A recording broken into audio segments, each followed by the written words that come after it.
Igisa ang bawang, sibuyas at luya.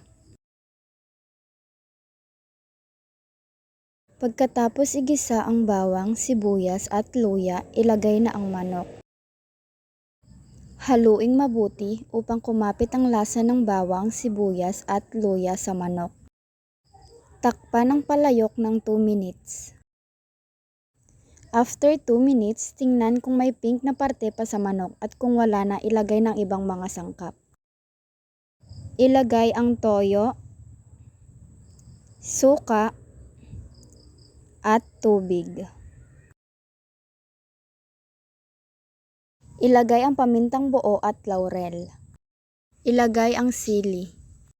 Takpan ito at pakuluan ang manok. After 30 minutes, tingnan kung malapot na ang sarsa.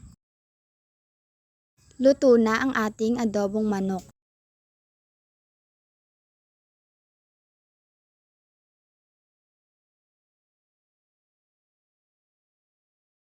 And this is the final look.